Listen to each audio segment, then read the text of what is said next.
Welcome to Show Don't Tell Writing with me, Suzy Vidori, where I teach you the tried and true secrets to writing fiction and nonfiction that will wow your readers, broken down step by step.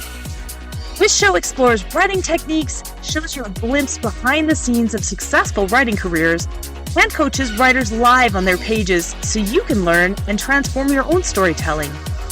Whether you're just starting out, drafting, editing, or currently rewriting your first book, or maybe even your 10th, this show will help you unlock the writing skills you didn't know you needed, but you definitely do. I'm looking forward to helping you get your amazing ideas from your mind onto the page in an exciting way for both you and your readers, so that you can achieve your wildest writing dreams while having fun doing it. Let's dive in. Hi, everyone. Welcome. Say hello to my guest, Felicity. Felicity, you're currently vacationing, calling in from North Carolina, correct? Yes, I am, but I'm from Toronto. So, Felicity George, I'm so excited to be speaking with you, Felicity, today. So excited to be speaking with you, Suzy. Yay! Felicity has actually been part of this inspired writing community since the very beginning. Did you know that? You were part of it since the very beginning. She'd been working on a novel and joined my first ever boot camp. And she kind of was at an impasse with that passion project. So she wrote what she called a practice novel during that boot camp, during our 8 weeks together. That is not typical, by the way. I'm not advertising that everybody can do that. Felicity is one of the fastest writers I've ever met, but she worked on that, and that led to her becoming agented and signing a 5-book deal with Hachette's Orion imprint. I've asked her to celebrate the launch of this podcast with you because she's been so generous in giving back to this community. And she was once right in those shoes where you are. And I'm so excited for you guys to hear her story. So, Felicity George is a teacher and a novelist from Toronto, Canada, a devotee of romance and historical fiction. Felicity adores a happily ever after.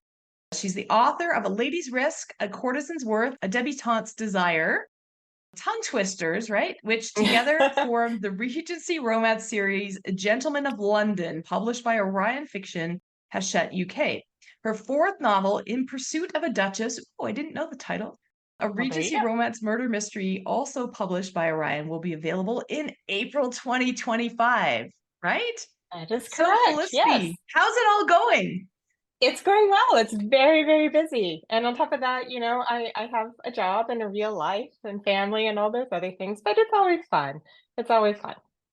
Or you have to make the time, right? You are one of the most disciplined Yes. writers that I have ever met, to be honest. You just get it done. First of all, congratulations on this latest release. When this book, I've got it here with me, because when this book first came out, I ran to grab the audiobook because I had read an earlier draft, but I hadn't seen the finished copy. And then Felicity actually sent me this copy in the mail. So thank you. And You're welcome. and then a few The weeks paperback's ago, not quite out in North America yet. So you have an early copy. It is out in the I UK. have an early, oh, okay, I have an early copy. So a few weeks ago, a fellow book coach posted in one of our group chats that she was reading the series and she loved it. And she had no idea that, I'd worked with you or anything else. And she said, fun fact, I'm reading this amazing book, book 3 in Felicity George's series. And I just opened it up and it is dedicated to our own Suzy Vidori. It is And I hadn't indeed. looked. Yeah. I didn't know. And so thank you. I was like, oh my You're gosh, very welcome. I didn't know you didn't know. Yeah, I just ran to, well, you should read all the stuff, right? But I didn't because I had the audiobook and I'd read the thing and then I just flipped ahead, right?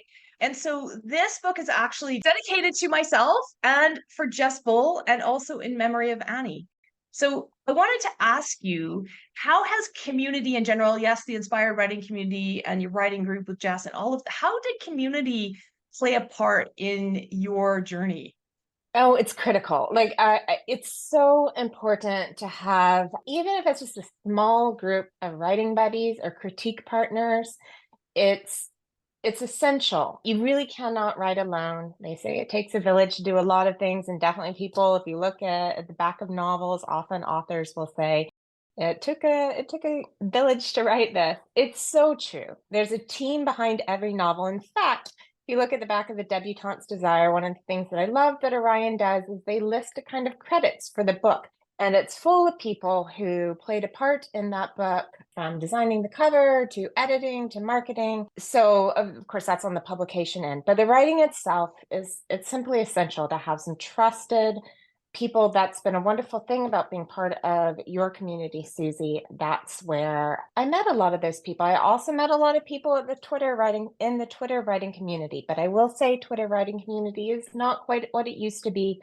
And I'm not as often on social medias, but I hear maybe Blue Sky and Instagram, and there's some other socials that have a good writing community. Yeah, we're kind of waiting for that next one to emerge. I'm still on X. I mean, I have 30,000 followers there, so it's like I hate to walk away from it, but I just found even yesterday when I was trying to tag all of the guests today to do a post, I'm like, ooh, people aren't there anymore, right? Like it's No, starting to be, but it used to be the place where it writers did. would gather, Hmm. and it still has a lot of that, especially for newer writers. There are a lot of resources there, a lot of agents are still there, a lot of editors are still there, There but are. we're trying to find that next place to go where we could all be together. It's worth having an Definitely. account there, but what you do, Suzy, through your Facebook group is it's wonderful because you've really sort of gathered everyone together already and taken a lot of the work out of trying to search for that community. It's a Yeah, great and I place to just start. love, yeah, the Facebook group. I like to call us, I don't know, I started using it, now it's like a thing. And I'm like, I say that we're the most positive community, like writers community on the internet. And I think I Mhm. really believe that that's true, because you're never going to get, when I first started, like I also have a free Facebook group that's up all the time, the Inspired Writing Facebook group. But yeah, I also have that's up all the time. And when we first, I was really scared to launch it because I was worried about that negativity that sometimes comes from some of the groups and people slamming newer writers and things like that. And I have got to tell you, we've maybe deleted 3 posts in the 4 years that we've had it, like, because it just doesn't happen. So Mhm. yes, you guys are members of that. Okay. So can you tell us a little bit about the series and this latest release, The Debutante's Desire? What's it about? So it's a Regency Romance series. I will admit the latest release is my favorite. It is a series and that the characters are interconnected to a degree. They appear in different books.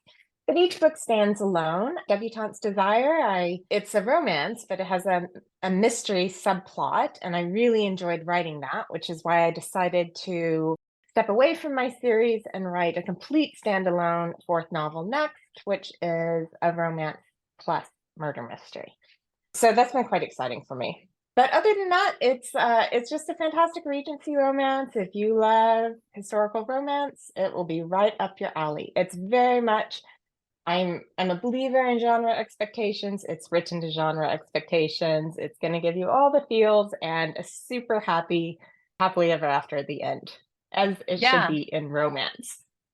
absolutely. And you talk about genre expectations. So for those who are new here, some genres like romance have reader expectations that are really difficult to break. And if you do break them, then you might be disappointing them. You shouldn't call it a romance, basically, because they're going to slap you because they wanted what they want, Mhm. right?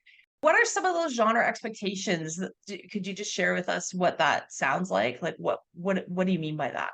Yeah, so romance is a very commercial fiction. I love commercial fiction. I love literary fiction too, but commercial fiction is it's a big seller. And people go to commercial fiction, whether it's cozy mystery, murder mystery types, or thriller, or romance, or any number of other ones. They go to it with certain expectations of what the book will deliver. We do the same things with movies as well, because they're also genres. We go to a horror movie expecting a certain kind of thrill. We go to a rom-com expecting laughs and happiness.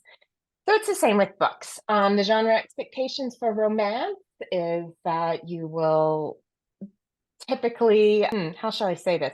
You'll have at least two protagonists. It is possible to have a romance with three people. Of course, there's lots of flexibility there, but you will have at least two protagonists, and you will sometimes have a dual point of view, and you always, always, always have a happily ever after at the end of it.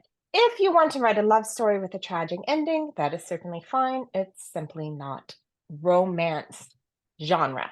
You could call it women's fiction and make it sad, You right? could You could call do it, that. yeah, you could call it all kinds of different things, but you certainly can't call it romance. And I just want to be very clear that there is nothing in the world wrong with a love story with a tragic ending or with a less than perfect ending, less than happily ever after, but it's not romance genre.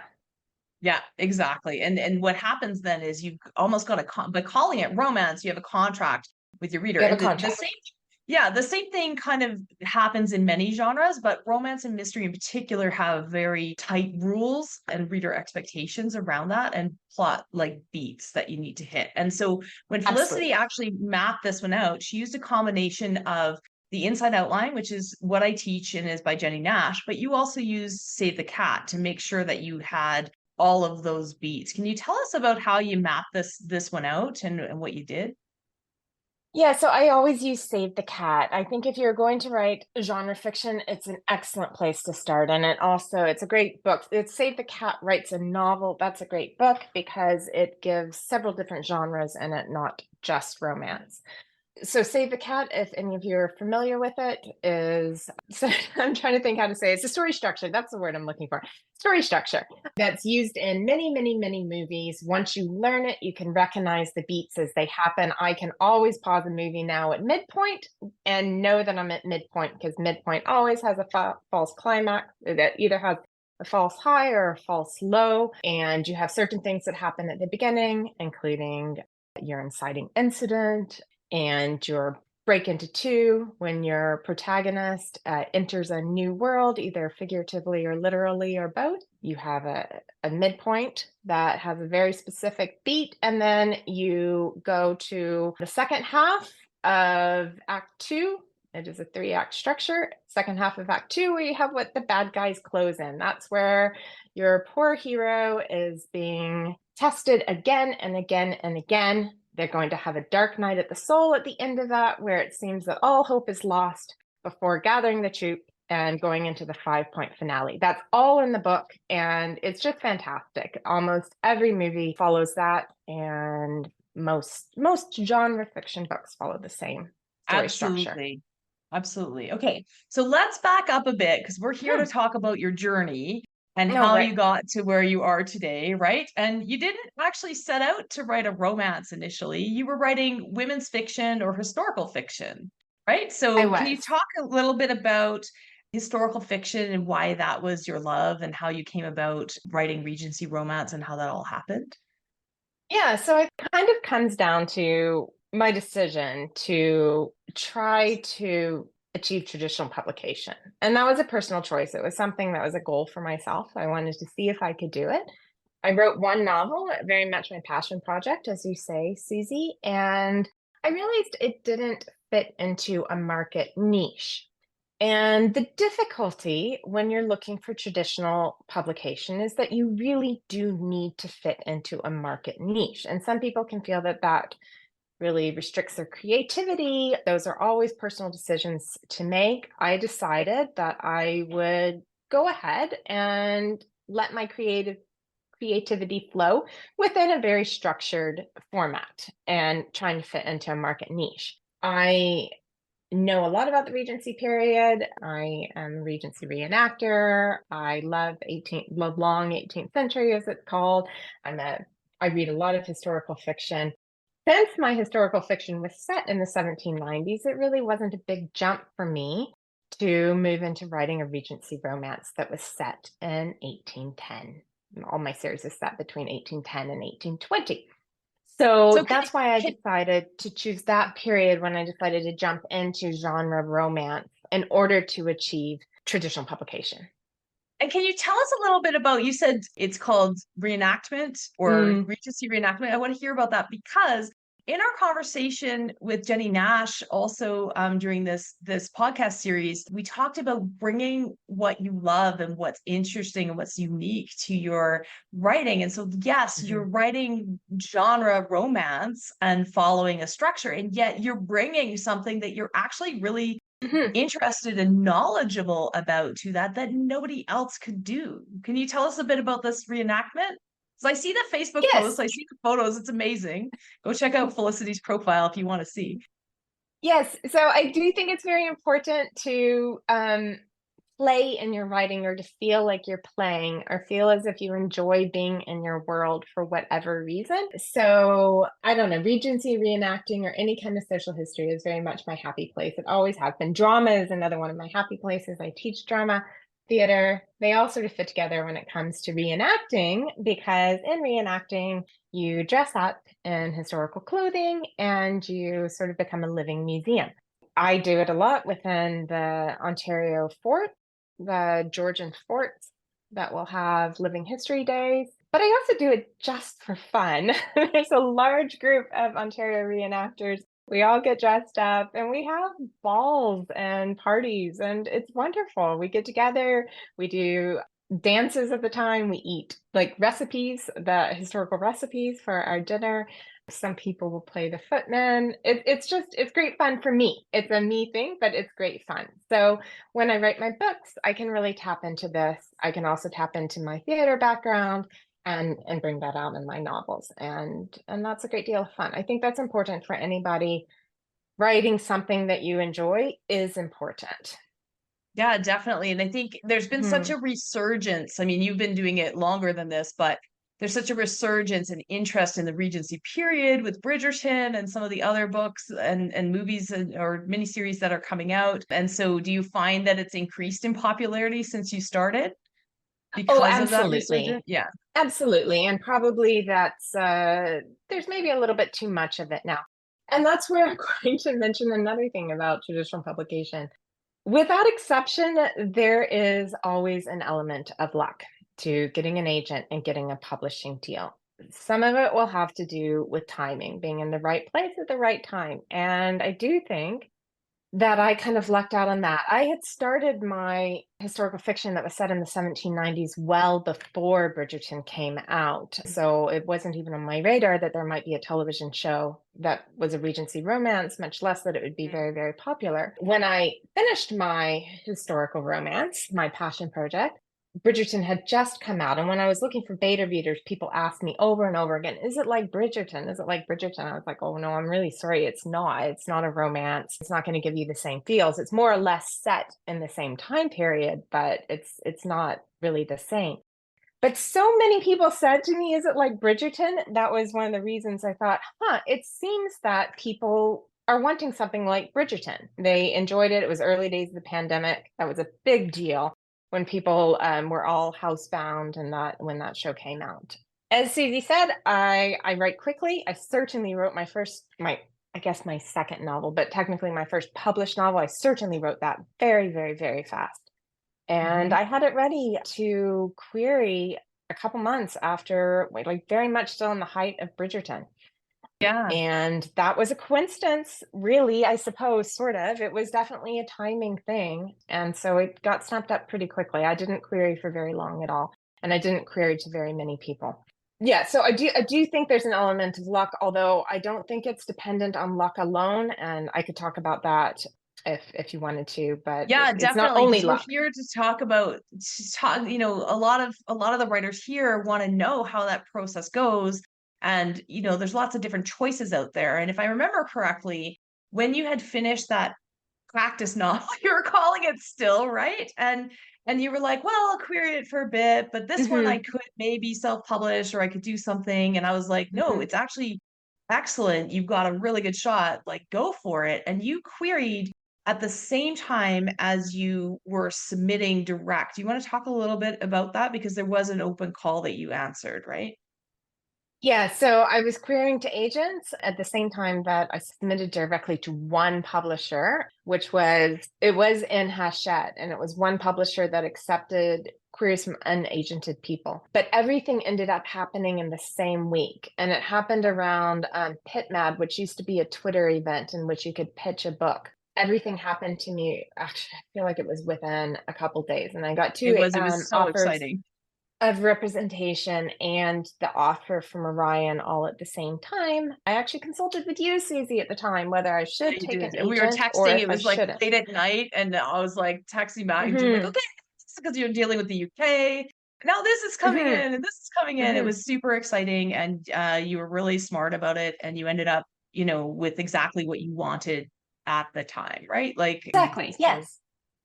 yeah, Yeah. it was super exciting. Yeah, so it can happen like that. So when we're talking about, just going to back up a little bit for the newer writers, or for listening to the podcast, querying is about the letter that you send to gain interest from an agent. And you need an agent in general to publish with a large traditional publisher. There Mm-hmm. are different times when publishers or smaller publishers will accept unagented, but this agent is usually the gatekeeper, and you need to get the agent first before you can try to traditionally publish. What Felicity's talking about is the fact that sometimes, especially if they're looking for something like, okay, there's this huge trend Mm-hmm. in Regency Romance, we're just going to open it up and not to cut the agents out, but like, we're going to open it up and you can go direct. So that does happen, and watch for that. And that's called On a occasion. Mm-hmm. yeah, on occasion. It does happen sometimes, but it's very rare.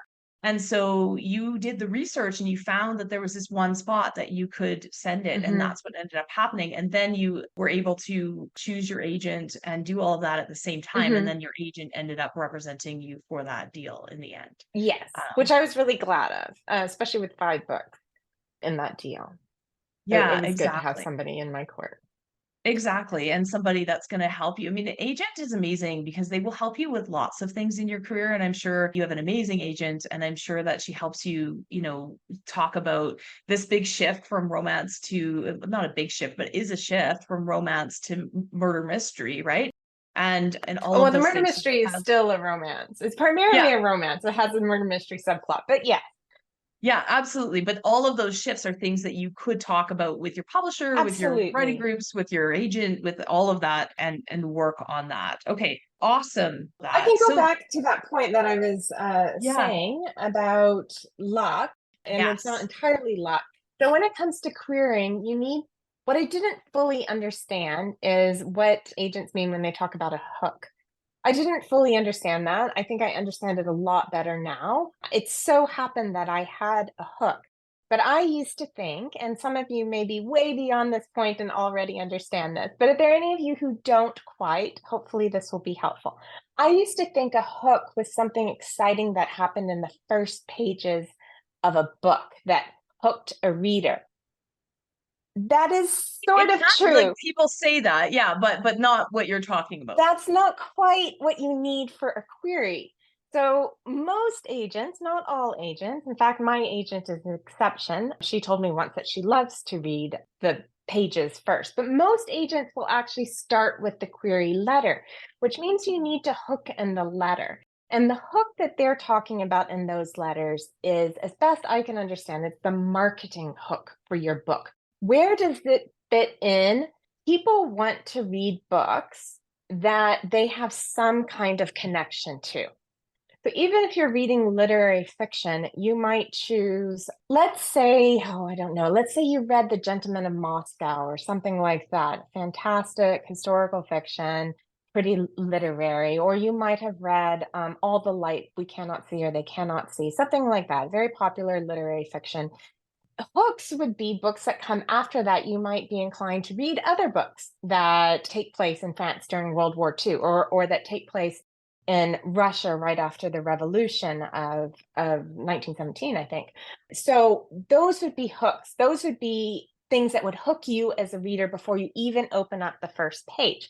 Agents are looking for a little bit broader hook than that. They're looking for that thing, which for me was Bridgerton, which says we already have a waiting audience for this book.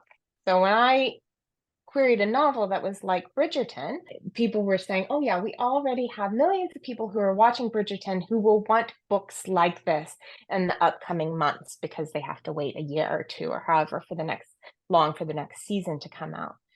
So a hook is something like that, and that's what you need to have in your query letter. You need to show your agent where the market is currently already there for your book, and your book will fit into these people's interest. So I Yeah, just and wanted so to add that bit. go ahead. Yeah. Yeah, no, so that's when I say there's an element of luck, there is, but also one of the most critical parts is getting that hook right in your query letter.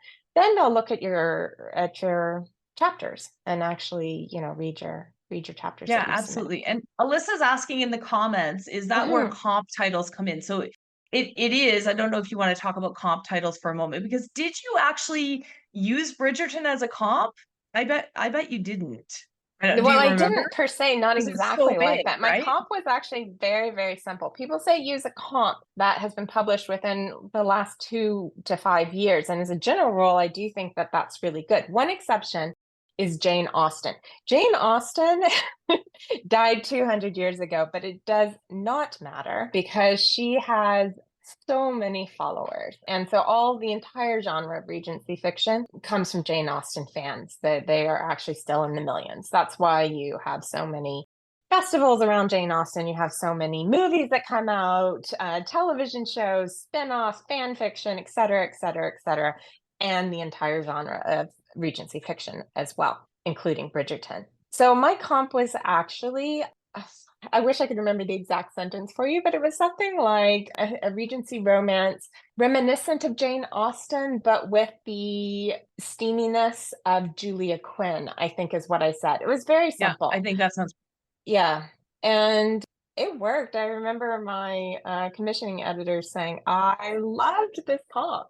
Yeah. Again, it was in the right time and place to have that. I would comp differently if I were querying my first Regency romance right now. I wouldn't lean on Bridgerton because at this point, Bridgerton or Julia Quinn has been used, who is the writer of Bridgerton, in case people don't realize that, of the novels. At this point, people will have used that for several years. Yeah. So I just, there's some chatter about comps in the comments. And I just want to back up a moment for those of you who are not in the throes of querying. There's people going, oh, I'm pulling out my hair trying to find the comps. And what comps are is a comparable, right? So there's comparable books. And so you want to tell them what they're looking at, right? So where are the fans? Basically, this is like readers of this kind of book will also like my book. So for those of you who are pulling out your hair trying to figure this out, what Felicity did and what I usually teach is that you don't want to find a book. It's really hard to find a book exactly like yours. We talked about this all the Mm-hmm. time. And everybody's book is completely different. And so you can't say it's exactly like this, right? So instead, pick a few things. Like what are the hooks? What are the important pieces that you need that agent to know? Right? It's steamy, right? So that piece you can take from one book, and yet it Mm-hmm. has the historical pieces of the Jane Austen era, right? So those two things, it's steamy and it's historical. Those are the features. That's where it fits in. The problem with using a comparable, like my book is exactly like Bridgerton, is you look like an amateur, right? And that's what there's this thing that happens when a book is too big. It's like comparing to I wrote the next Harry Potter or I wrote the next. If you aim too high, then agents will just dismiss it. It's unfortunate, but they will, even if it's true. They just think it's lazy, right? Because you haven't dug enough. I usually teach that you don't have access to the actual sales data that agents have access to and publishers have access to, but you can look on Goodreads and Amazon and see how many reviews it is. And depending on what genre it is, pick something in the middle, right? Something with 20 reviews. If you find a book, people come to me all the time and say, Suzy, I found a comparable that's exactly like my book. And they're really excited. And it's like something that was self published in Iowa and Mm-hmm. has 5 reviews on it. Mm-hmm. What you're doing, if you use that as your comparable, is you're telling the agent your book won't sell, right? You're telling them that you're writing exactly like something that didn't sell. That's not a good selling point. And if you pick something like Bridgerton or Harry Potter or something that's like an amazing blockbuster, it just feels like you didn't do your homework, right? So it's got to be somewhere in between. So hopefully those tips help. Does that make sense? Yeah, and I also tell people when they ask me, don't shy away from using really popular television shows or movies as well. It doesn't Definitely. have to be a book. All the time we watch something on TV and think, gosh, I wish I had a book like that. And agents know that. That Yeah. And you picked Jane Austen, which is not a book, right? well, It's a I mean, she's writer. an author. Yeah, but I'm just saying it's a body of work. It's yeah, so That's you can right. kind of Yes. yeah, Well, I actually absolutely. did Okay. that with two since I picked Julia Quinn as well. I didn't pick a specific book. Yeah. So there is a bit of luck involved in the traditional Mhm. publishing sort of writing to market. And if you can write a book in 8 weeks, then maybe you can, chase a trend, but most of us can't. So we sort of need to think longer term and not chase those trends. But the book that you actually produced was smart and really well written. So that's what helped it stand out, Hmm. right? Like it still has to be a good book. It's not like anybody could have written it or AI could have written it for you, right? Hmm. Hmm. Um, so what do you think? Do you agree that that's what set it apart? I think the actual writing, and that is very important. Don't get me wrong. You need to know, show more that you know what you're doing. I Yeah, think then in terms of like beautiful sentences don't matter in a no, manuscript. Should it be clean? Yeah, it should be clean, like not full of typos or grammar mistakes. Definitely have a proofreader have a look at it. If you can afford it, definitely a book coaching or a structural edit prior to querying is fantastic. That's not within everybody's grasp. So partners are totally. important. All of those things need to happen, but at the end of the day, I think what sets the book apart is, do you have a hook? Do you have something that there's a market out there who's going to be ready for your book? And do you hit the points that people are looking for in the writing? Like, do you hit the structure points? Whatever structure you've chosen, or genre, or together genre and structure, are you hitting that? That shows people that you know what you're doing. In terms of the actual manuscript, once it's chosen by a commissioning editor, then it's going to go through several edits. So anywhere from between 1, 2 to 7 different structural edits, and depending on how much support you get, you'll definitely have a copy edit, but definitely have a proofread. You might also have multiple copy edits, and you might have a line editor and several things. So some books are in edits for 2 years. Other ones, it depends. Like mine, don't get that much, but again, that's the kind of book that I write. Yeah, so writing is important, but good writing is not, do you know where to put your semicolons, or are you using the very best verb possible in this sentence? It's more things like knowing your points and knowing things like do remove filter. If Suzy has talked to you guys about that, do remove as much filter as you possibly can. Make your writing as exciting as possible. Worry less about making it perfect in the sense Yeah, of writing. Storytelling absolutely. perfection, not writing perfection, if that makes sense. There's a difference between storytelling and writing. Absolutely. And we're here in celebration of my Mhm, podcast, as you know, on my favorite topic, show don't tell writing. How did mhm. showing in, especially in romance, in historical fiction, how does incorporating that into your storytelling, how has that changed your writing and how do you think it affects your readers or how do you use it? Yeah, so I have my book right now. My fourth book is in its final structural edit. And it's only at this point that I'm really going through ruthlessly and removing all the filter. So, to this point, we've just been working on story and characterization and things like that. So show don't tell is it's making your writing more lively, more visceral. It's Visceral, like definitely. showing yes, it's showing what your character is feeling in a way that your audience can understand, like her skin crawled versus she was terrified. Those are show versus tell details. So what is filter? I've seen a couple people ask this. Filter is words like felt, saw, realized. She realized there was a monster in the corner and she was terrified would be an excellent example of filter, Filters and telling, or right? she felt terrible, whatever. That would be an excellent example of something that's very much telling with a lot of filter in it. So you want to describe that monster in the corner. We don't need to know that she saw it there, because the moment you describe the monster in the corner, we know that we're seeing it through her eyes because we're in her head. And you don't need to say she felt terrible. You need to say what her visceral reaction was: the sweat Yeah. on her forehead, the lump in her throat, the shaking of her body, things like that. Absolutely. And filter words is one of the lessons that I teach in the boot camp, but I'll just go through Mm-hmm. really quickly because you did describe it. But for those who are new to the words of filters, they're phrases that we add in that aren't needed, and they place that filter between your point of view character and the reader. And it reminds us that somebody is narrating the story. What we really want to do is dive into that character's body and get that visceral experience that Felicity's talking about and have them really be in that character's point of view. And so filter Like you mentioned, a filter would be like she realized that there was a table in the middle of the room. If you're in their point of the view, just say the table was in the middle of the room and you don't need to add all of that extra. And so what I Better yet, love, even she placed her bag, she had like placed her heavy bag on the well-worn notched wood of the table. You know, whatever you can get that's visual details that really place you in that spot. Go ahead, Suzy.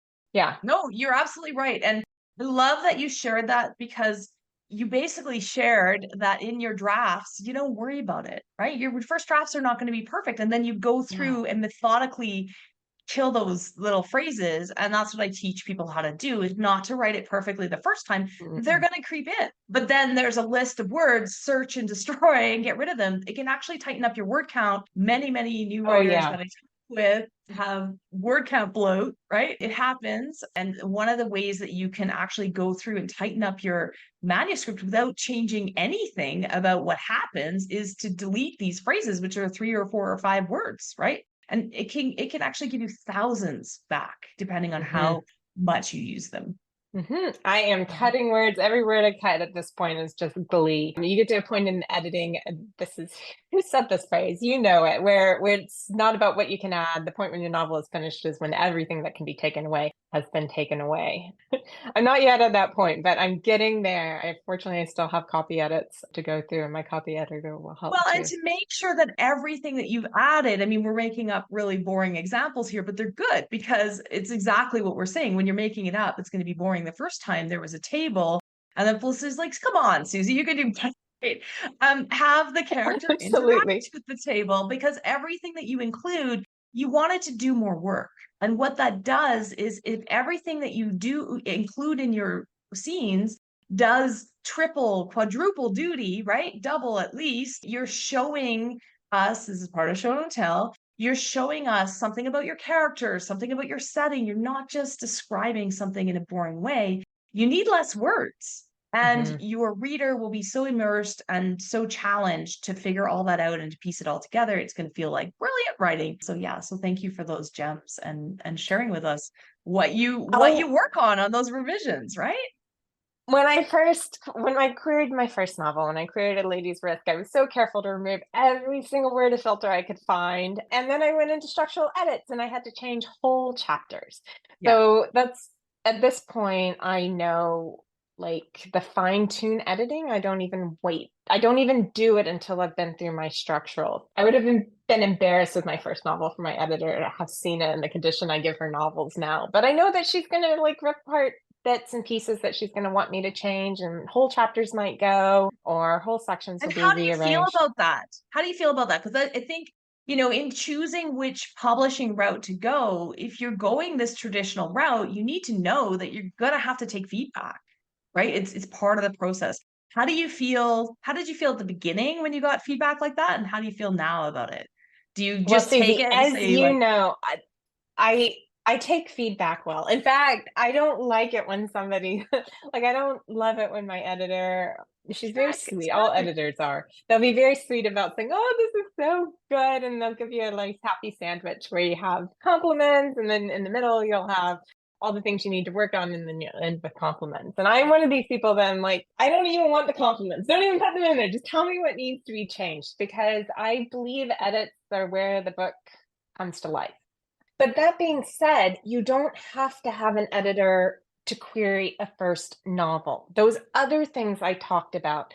Do you know your structure? Do you have a market for it? If you're going traditional, I really want to be clear on that. Of course, you can have more leeway if you're not, if that's not in your interest. But if you're going traditional, it's follow a plot structure, choose a genre, I would suggest, and have a market. Know that there's somewhere out there are people who are just itching to get their hands on your book. And those are the most important things. Editing is expensive. And one of the great things about going a traditional route is that you do have that comes, well, I guess, I mean, you pay for it and that you don't get whatever royalty percentage you would get if you're self-publishing. But, Yeah, you know, definitely. And you have that whole yeah, team of pros at your disposal. but you do have that team of pros. Absolutely. Yes. Absolutely. So you came into this journey hoping for traditional publishing. You were like, this is what I'm doing. I'm going to go for it. Has it been what you expected to go with a traditional publisher? Well, you learn so much on the journey. I learn and I learn and I learn. There was so much I didn't know when I started off, that I do know now. I could probably speak for hours about it. So has it been what I expected? No, not in that. Oh, like I think I just had this like dewy-eyed version of what it was to have a book traditionally published. And if you're traditionally published, obviously that means your book goes to bookstores, and obviously it means certain things about marketing. Those things are not necessarily true at all. This is my third book out now, a debutante is, and it's the first book that's had bookstore release. Its North American bookstore release comes on, I think, September 4th, 3rd, 4th, something like that. In the UK, it was out. You have the same publication date as Sherry Joseph, September 3rd. Oh, Must be a good, it's perfect. going to I be a good think it's thing. September 5th. Yeah. Yeah. Yeah, there are a lot of things that I didn't know that I do know now. And the other thing is that, once you get on a contract, it's like any other job. You have to deliver. And there was a period, especially with second books, and this happens to a lot of people. Second books are known for their sophomore album syndrome, where you realize you're not just writing for fun anymore. You're not writing on your own timeline. Their expectations of when your book will be in, their expectations of what you're writing, their expectations of word count. You need to stick to someone else's timelines and you need to deliver what they're expecting. And so then there's definitely a period of adjustment where you have to be like, oh, this is a job. This used to be purely fun. And now this feels like work. Yeah. And what was the moment where you knew that writing this book and doing this was actually going to change your whole journey, right? Like a lot of things in your life have shifted because you are now a writer, right? And so what was the moment where you were like, okay, this is real. This is happening. Was there a moment? I might still not be there. Yeah. Okay. So I will say it's an uphill climb. It's an uphill climb. I am a romance writer who has published 3 books. That's nothing. That's nothing to romance writers. Yeah. A lot of romance writers who are really selling, they've published 50, 70, It's 150 true. books. That's very specific to romance. Romance readers are kind of one of the biggest markets, if not the biggest market of readers. And they read a lot and they read fast. They read a book in a day, and they are the readers who might read 300 books in a year. Yeah. It's a huge market, and they will go for writers who have lots of books because they tend to find a writer they love and then read everything that person has written, whole backlist. With 3 books out there, I'm still nothing. Nothing. You're not And nothing. You're not I, nothing. Tell her in the but comments what we do think you know of what I her mean? success. Yeah, no, I Yeah, do. I do. It's hard, right? Like it it's like is. you're still experiencing that imposter syndrome of like, have I made it yet? Am I there yet? Oh no, Oh, I I gotta write haven't made another it yet. book, right?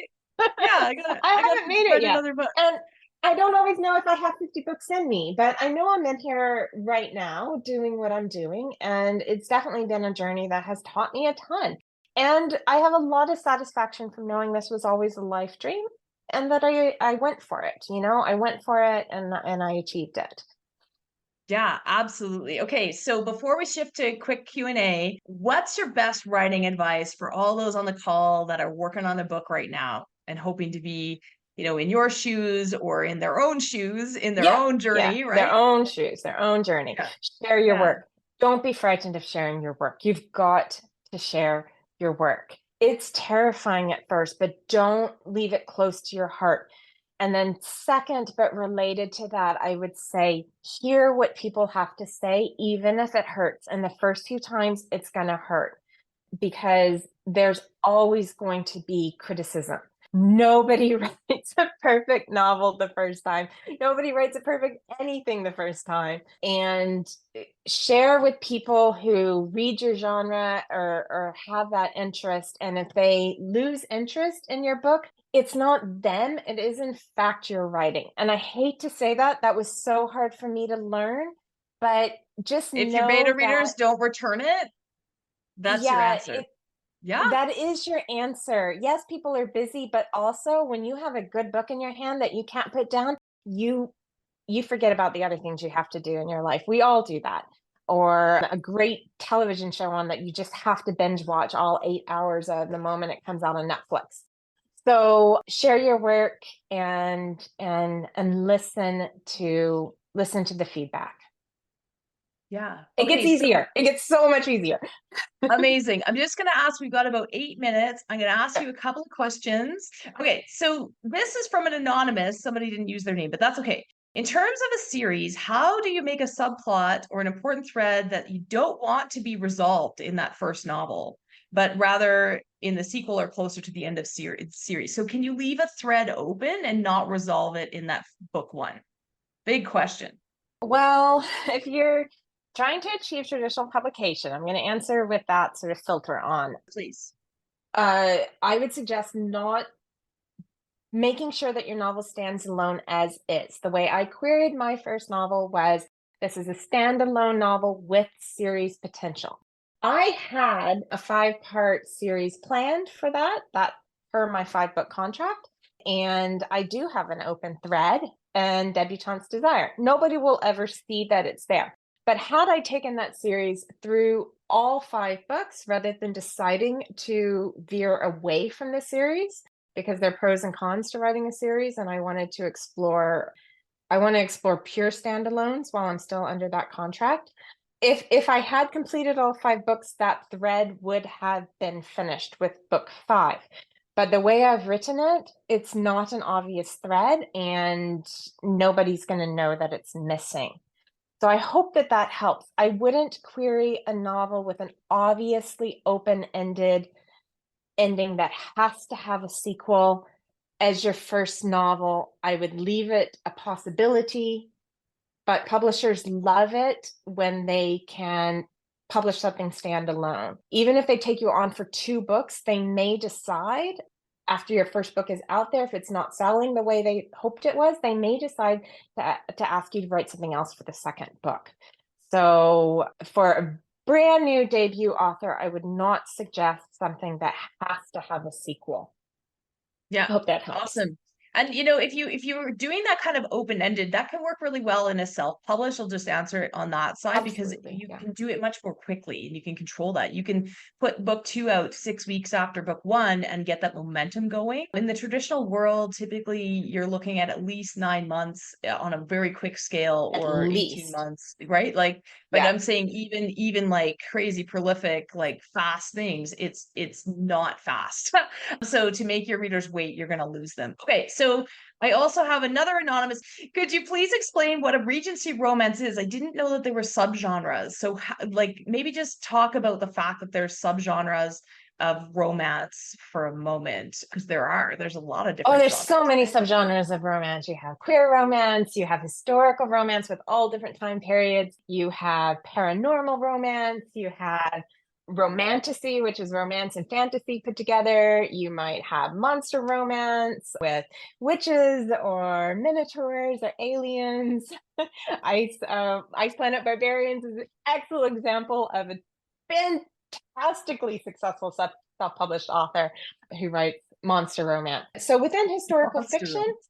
Yeah. monster romance. Oh, I love it. I'm there for all of it. Honestly, I just love romance. It's like in Um, in cozy mystery, there's a subgenre where the cat is the sleuth, right? Like a cat mystery, that's an actual subgenre. sure.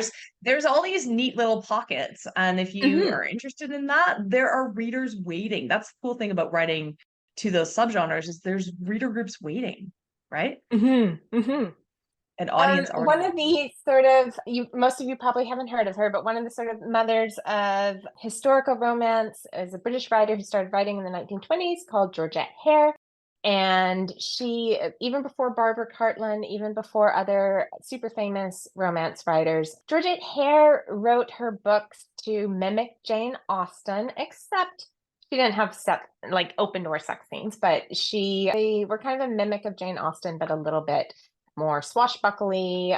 So imagine Jane Austen put together with sort of golden age of Hollywood type movies. You're And just you can listing imagine. comps like they're water, right? Like just like Yeah.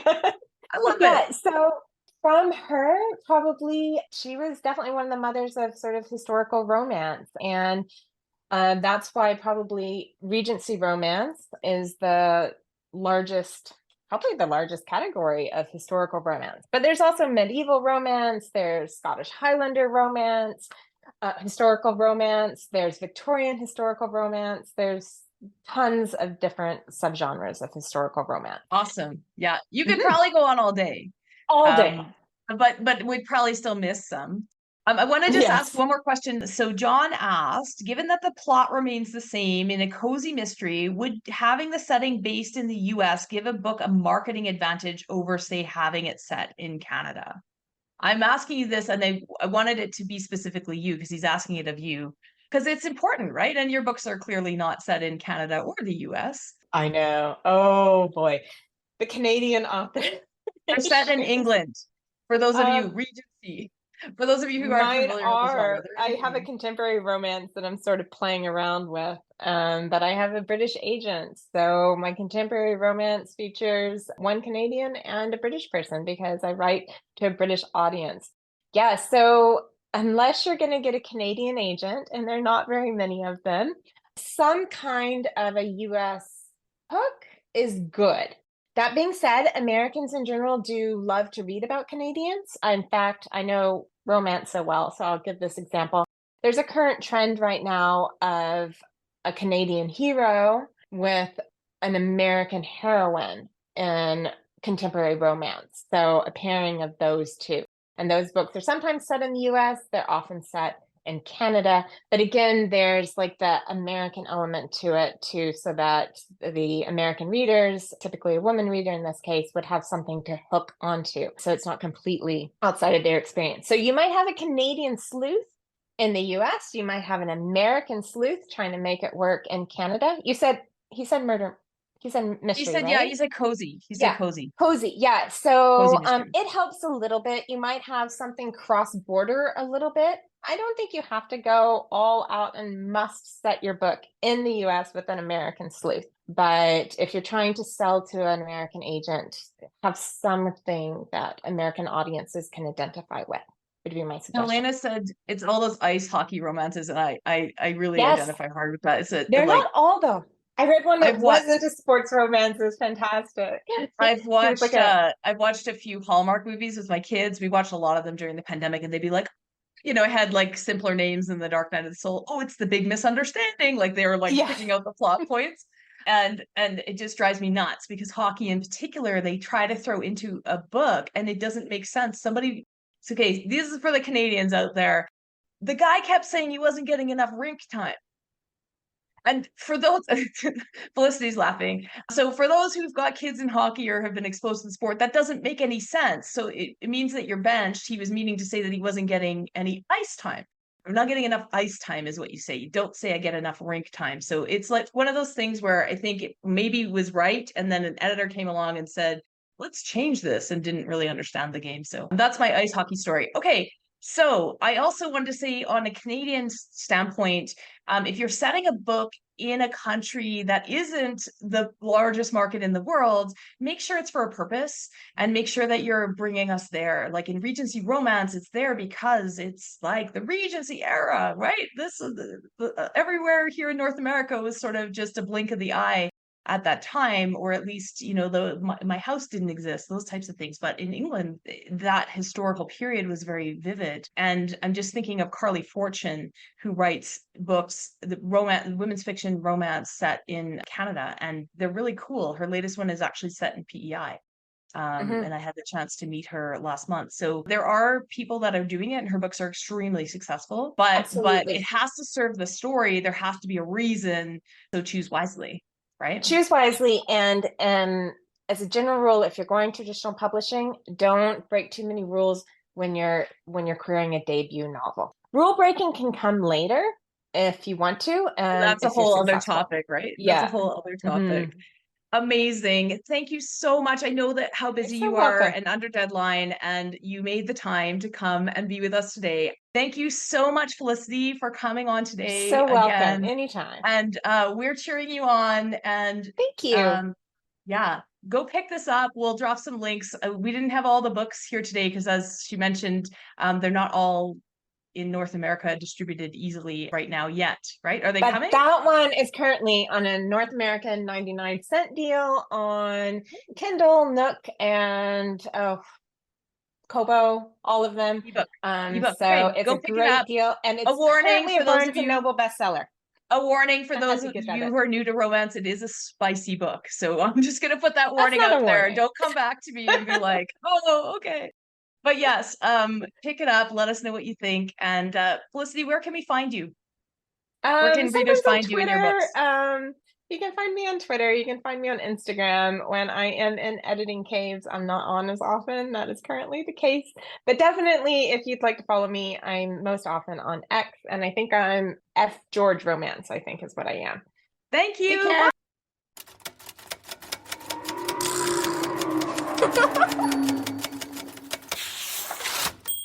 Thanks for tuning in to Show Don't Tell Writing with me, Suzy Vidori. To help me continue to bring you the straight goods for that book you're writing, planning to write, please consider subscribing to this podcast and leaving a review on Apple Podcasts, Spotify, or wherever you're listening. Also visit suzyvidori.com/newsletter to hop on my weekly inspired writing newsletter list to stay inspired and be the first to know about upcoming training, events, and writing courses in my community. If you're feeling brave, check the show notes and send us a page of your writing that isn't quite where you want it to be yet for our Show Don't Tell page review episodes. Remember, that book you're writing is going to open doors you haven't even thought of yet. I can't wait to help you make it the absolute best it can be. If you're feeling called to write that book, keep going, and I'll be right here cheering you on. See you again next week.